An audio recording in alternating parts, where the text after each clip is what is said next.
Washington, Reuters, the Republican-controlled U.S. Senate voted early on Wednesday on party lines to approve the rules for President Donald Trump's impeachment trial, rejecting Democratic efforts to obtain evidence and ensure witnesses are heard. As the third presidential impeachment trial in U.S. history began in earnest, Trump's chief legal defender argued the Democratic case was a baseless effort to overturn the 2016 election, but a top Democratic lawmaker said there was overwhelming evidence of wrongdoing. Trump was impeached last month by the House of Representatives on charges of abuse of power and obstruction of Congress for pressuring Ukraine to investigate former Democratic Vice President Joe Biden, a political rival, and impeding inquiry into the matter. The president denies any wrongdoing. After U.S. Chief Justice John Roberts convened the proceedings, the two sides began more than 12 hours of squabbling that lasted into Wednesday morning over Senate Majority Leader Mitch McConnell's proposed rules for the trial. Senators voted along party lines, 53-47, to block four separate motions from Democratic leader Chuck Schumer to subpoena records and documents from the White House, the State Department, the Defense Department and the Office of Management and Budget related to Trump's dealings with Ukraine. By the same tally, senators also rejected requests for subpoenas seeking the testimony of acting White House Chief of Staff Mick Mulvaney, former National Security Advisor John Bolton, White House aide Robert Blair and White House budget official Michael Duffy. Under McConnell's hastily revised set of procedures for the trial, there will be 48 hours of opening arguments, 24 hours for each side, over 6 days, easing off an earlier plan to keep them to 2 days each. It also allows the House's record of the probe to be admitted as evidence. The arguments will begin when the trial resumes at 1 p.m. 800 GMT on Wednesday. Republican senators have not ruled out the possibility of further testimony and evidence at some point after opening arguments and 16 hours of senators' questions, but they held firm with Trump's lawyers to block Tuesday's Democratic requests for witnesses and evidence, a potentially good sign for the White House.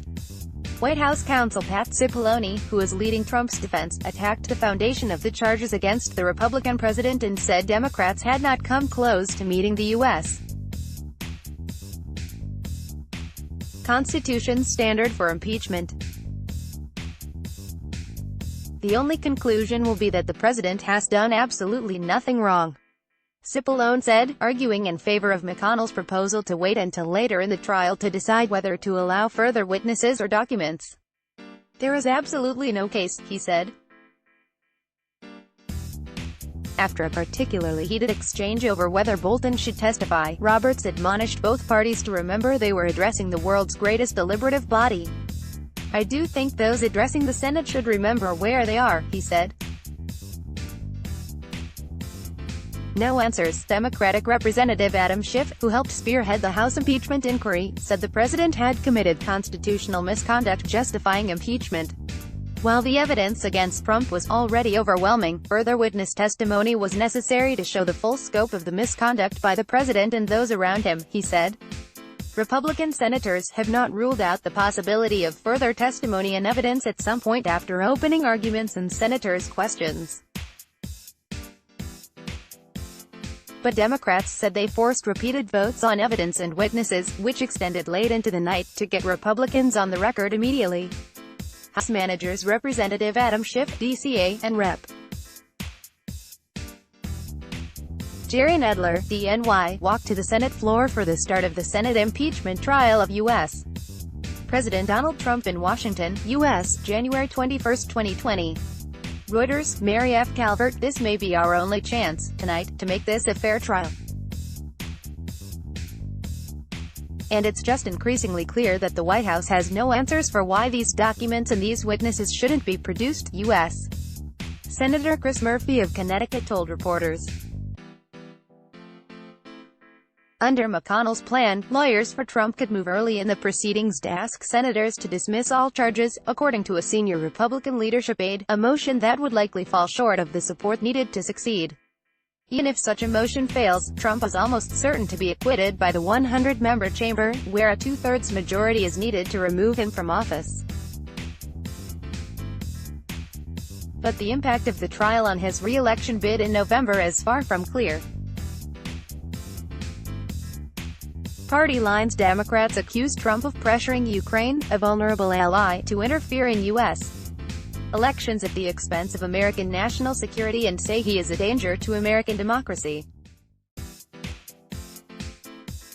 Trump and his legal team say there was no pressure and that the Democrats' case is based on hearsay. Cipollone described the Ukraine investigation as an illegal attempt to remove a democratically elected president and avert his re-election. "They're not here to steal one election, they're here to steal two elections," Cipollone said. The White House defense team also repeated some false charges.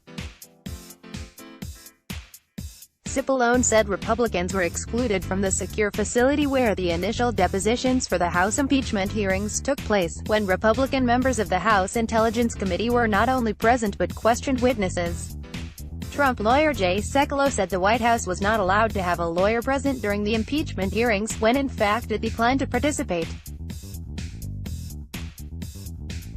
Slideshow, 31 images. The Senate trial is expected to continue 6 days a week, Monday through Saturday, until at least the end of January. Televised congressional testimony from a parade of current and former officials who spoke of a coordinated effort to pressure Ukraine to investigate Biden and his son, Hunter, has done little to change support for and against Trump's impeachment.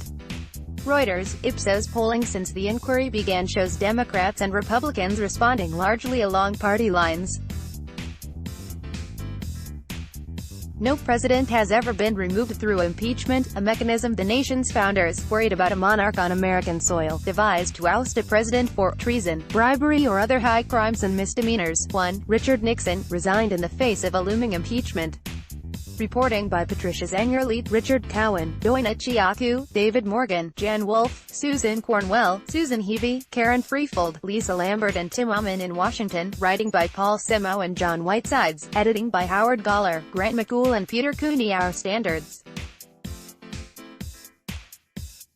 The Thomson Reuters Trust Principles. Let's block ads. Why?